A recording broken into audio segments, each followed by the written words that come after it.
We regret to report the murder of a wife and her 2 children by their husband and father. The father purchased the rifle used in the crime at his local gun store 2 days earlier. This brutal killing took place while the family was gathered at home on a Sunday afternoon. Police arriving on scene after neighbors called 911 found the father in his car listening to the radio. Several days before the murders, neighbors say they heard the father repeating a sequence of numbers in a loud voice. They said it was like he was chanting some strange spell. Don't touch that dial now, we're just getting started. Look behind you. I said, look behind you.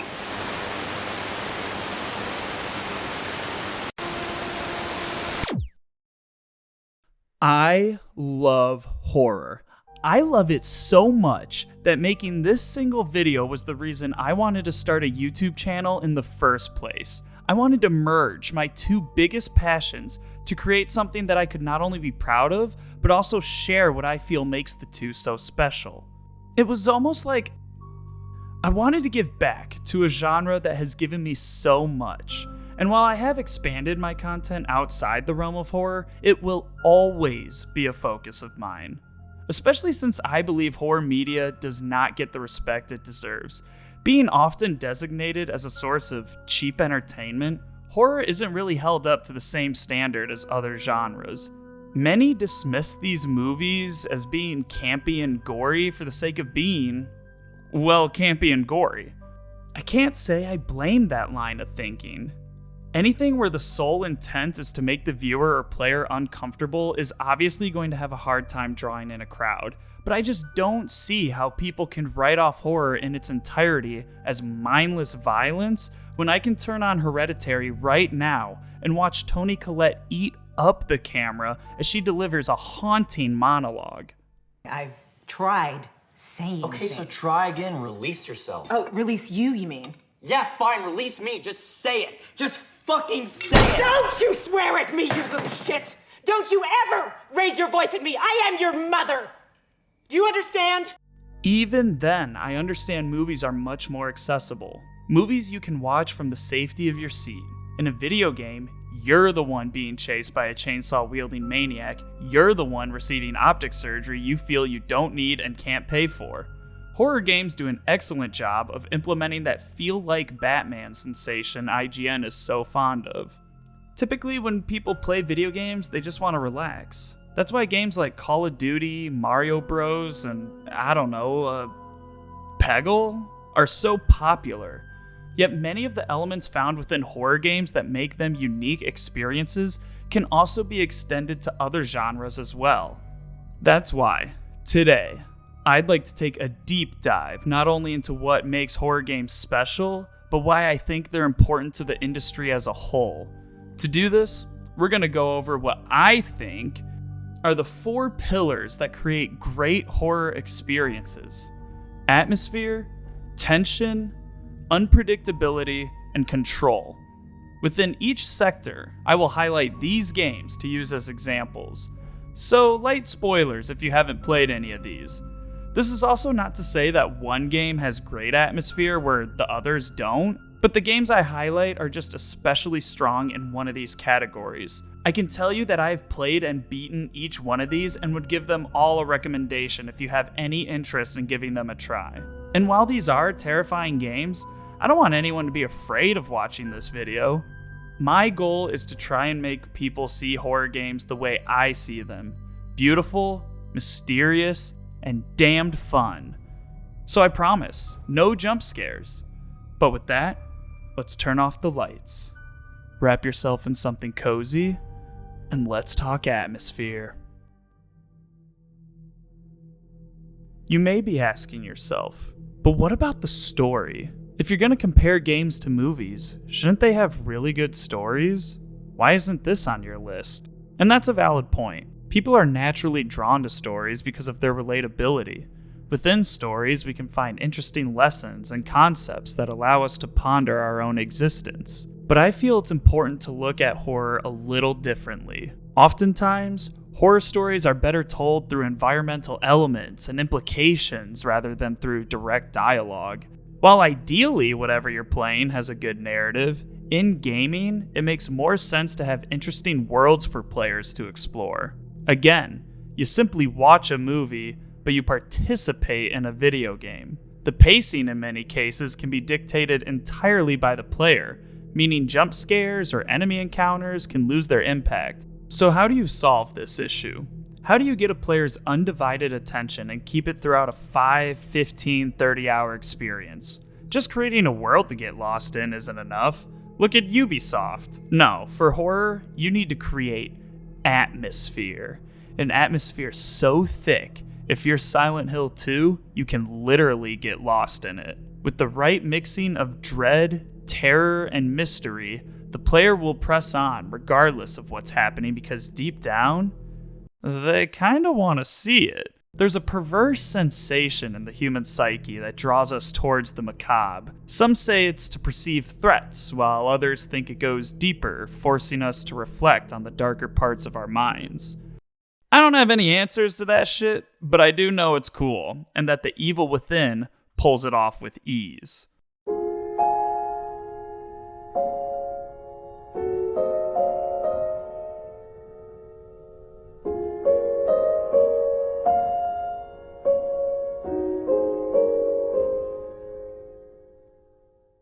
In its opening moments, Evil Within reveals its hand.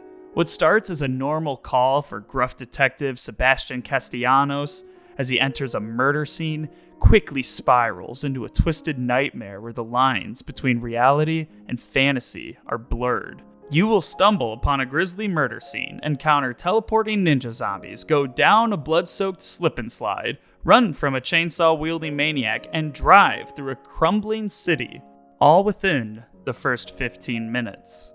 From there, you'll battle a variety of enemies and locations within STEM that all have the one goal of making your pants weigh a little heavier. The twist is that STEM is being controlled from the mind of its subject, who just so happens to be a serial killer. This backdrop essentially allows Shinji Mikami to weaponize imagination in order to create an atmosphere that constantly has players on their toes. Imagination is a scary thing. Our minds often dream up scarier outcomes than any director can present. That's why many of the most respected horror films let the viewer fill in certain gaps. But Mikami takes that notion and forces it to attack you. The game is filled with imagery revolving around brains, human psychology, etc. But the mind is ever wondering, ever changing, and hence the environments do the same. Even the upgrade system involves shock therapy, a treatment that in real life can alter your mind, but in the game, alters the way you play by giving you new abilities. It's a genius concept for creating a horror setting, and while the sequel is stronger in some other regards, the first Evil Within is a masterclass in creating an atmosphere that beckons players to explore its depths and rewards them with one of the most unique universes in the industry.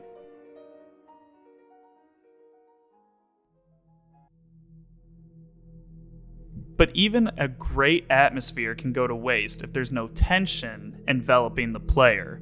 Dead Rising has all the makings for a tense experience, but then you play the game and it's like...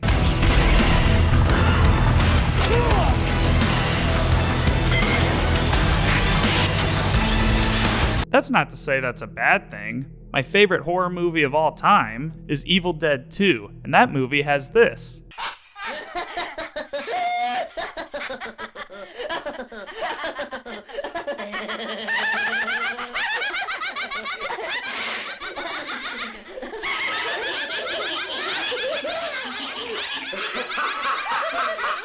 All I'm saying is, if you're trying to actually scare your audience, creating a sense of tension is essential. Dead Space creates such overwhelming tension that you can get exhausted just wandering the Ishimura.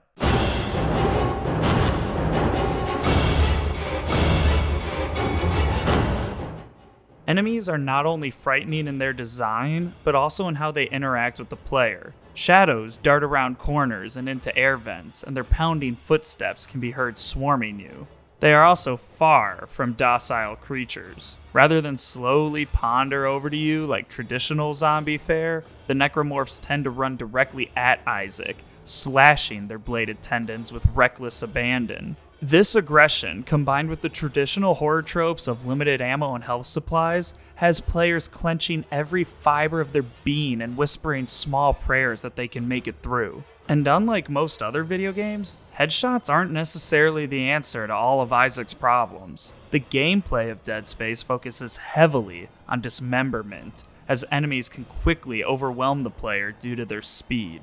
The game teaches you early on that shooting the legs and arms off enemies to slow them down or weaken their attacks can open the door to a more brutal melee move that saves your precious resources. Yet the erratic nature of enemies' movements makes it hard to land shots, which can force you to take out more powerful weapons, like the pulse rifle or flamethrower, to deal with enemies quickly. Just as you're getting comfortable with the rhythm of the game, Dead Space throws situations at you that drain you of your resources. Fights require quick thinking and fast decisions, which all require the player to remain on high alert at all times. The Ishimura is also a perfect setting to craft such feelings of stress and anxiety. Its hallways are dimly lit and claustrophobic, and the constant reminder of being trapped in space hammers home just how alone you truly are. But the Ishimura doesn't only tell stories of space zombies. It's a mining facility, a ship meant to carry materials out to the last beacons of civilization. There isn't military generals or soldiers carrying high-tech weaponry. Instead, Ishimura was once filled with people, just going about what they thought would be a routine job. They had families and lives to get back to, and their lack of preparation and experience in dealing with such a threat is felt through every sector of the ship. The silent, everyman protagonist works so well here as it really allows players to place themselves in this role.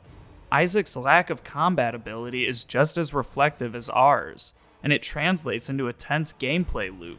I could go on and on about all the ways Dead Space creates perfect tension throughout its 11-hour journey. I haven't even touched on the world-renowned sound design, but doing so really can't do it justice. The only way to truly experience everything Dead Space has to offer is to overcome your fears and press start.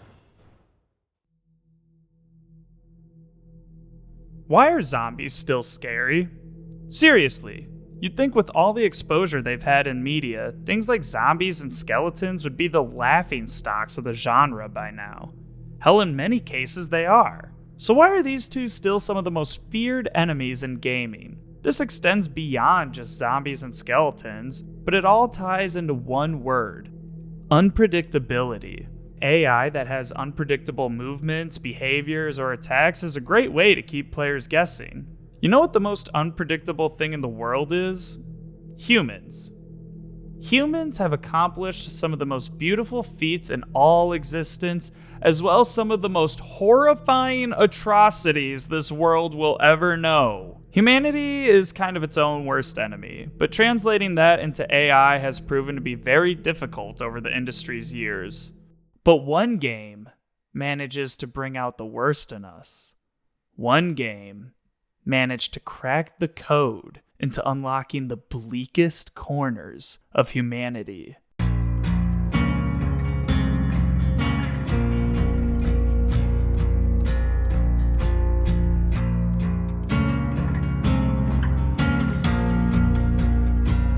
Now, a quick disclaimer, I am not a professional Dead by Daylight player or even really that hardcore of one. I play casually at random points throughout the year and that's it, so please take that into consideration. Dead by Daylight takes a classic horror movie trope and turns it into one of the most ingenious, asymmetrical multiplayer experiences one can find. Because the killer isn't being directed by lines of coding, each match becomes a terrifying cat and mouse chase that remains fresh despite there only being one mode.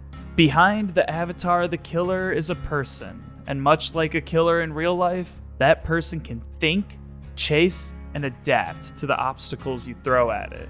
Meaning as a survivor, you never really know what to expect. Someone who plays Ghostface is probably conniving, stalking their way through the darkness, waiting for the perfect opportunity to snag you as their prey.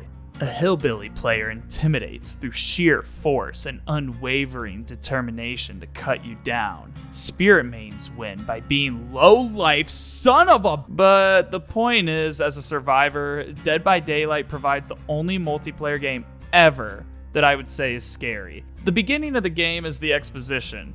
You're given your task, characters, location, and antagonists. Those first couple minutes working on gens act as the rising action. The music gradually builds, and your heartbeat gets louder as the killer gets close. You hold your breath and pray they don't find your locker. The climax can be seen as a number of things. Those chases where you manage to lose the killer by the skin of your teeth, or making a last-minute save because you can't leave the homies behind. These are the moments that define Dead by Daylight. It genuinely gets you. There have been plenty of times where my friends and I have screamed in delight because playing this game puts you right in the shoes of a horror movie protagonist in ways that other games simply cannot. We fear what we do not know, and what we do not know is impossible to predict. I don't know the guy on the other end of the server. We'll probably never even meet. But playing Dead by Daylight has shown me that there are plenty of people out there that I wouldn't want to meet in a foreboding forest.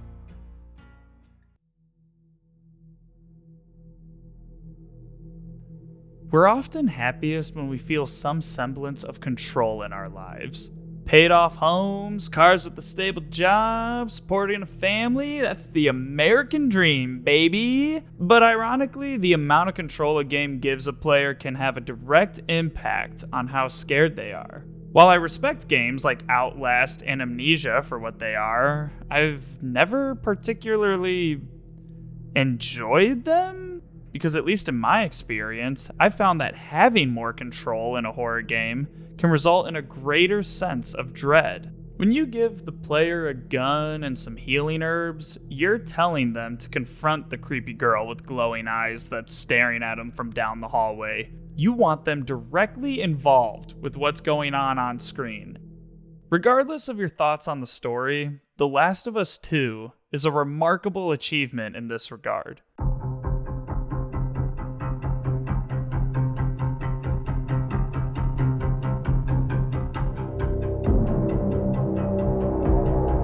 Clips float around constantly on my timeline to this day where players are discovering new ways to cut through bandits and clickers. But one moment in particular on my first playthrough shook me to my core and will likely go down as one of my favorite gaming memories ever. Some of my favorite moments in video games are ones where the game makes me go, "Aw, I have to fight that?" It's this constant struggle I feel. On one hand, yeah, I want to take down the biggest and baddest. But on the other, some designs are so aggressively intimidating that I pray this is just a, "Yeah, you can't handle this, let's just run away" section of the game. Enter the Rat King from The Last of Us 2. Prior to this, the most intimidating thing the series had thrown at us were bloaters. Initially used as a boss fight, bloaters served as skill checks that also appropriately fit into the game's lore as being larger, more threatening enemies. For a large portion of The Last of Us 2, we still believe that bloaters are as bad as the infected can get, until Abby has to make a trip down to the basement of a hospital. The lead up to the Rat King's reveal is expertly done as we hear low groans and violent noises as we make our way through the building. But when we first come face to face with the monster, we're trapped, desperately seeking a way to escape the rapidly approaching beast. The design of the Rat King is grotesque and unnerving, yet it seamlessly fits into the world of The Last of Us. We've seen bodies decomposing in a pile of fungi attached to walls throughout both games, so it's not too far of a stretch to say that a group of infected bodies decomposing on top of one another wouldn't produce this horrid conglomeration. Limbs flail about as mouths gnaw and roar for Abby's flesh. And in traditional Naughty Dog fashion, the transition between cutscene and gameplay is nearly indistinguishable, resulting in one of the biggest, I have to fight that moments I've ever had in gaming. Putting players in direct control and having them figure out for themselves that they need to fight their way out of a dire situation is an excellent way to induce panic. I opted to not even fight the monster initially, instead choosing to run around the arena looking for any supplies I could get my hands on immediately. Even when I was as stocked as I could be, I was still hesitant in my abilities to take this monster down. The arena in which you fight is dark and claustrophobic, and the Rat King approaches the player with fierce tenacity. If he grabs you, you're done. Health bar be damned. It's an exhilarating experience that works so well because the player is forced to take control of the situation. An on-rail shooting segment or a simplified hide-and-seek until you escape gameplay wouldn't have worked here, as players would have known that there was an eventual escape from the fear. But in the Rat King encounter, there is no escape. Only you can confront the obstacle that lies in your path, and doing so offers much-needed relief that makes the cycle of horror so intoxicating. The Last of Us 2 may not be a scary game, but fighting the Rat King will forever remain one of the most haunting bosses I've ever faced.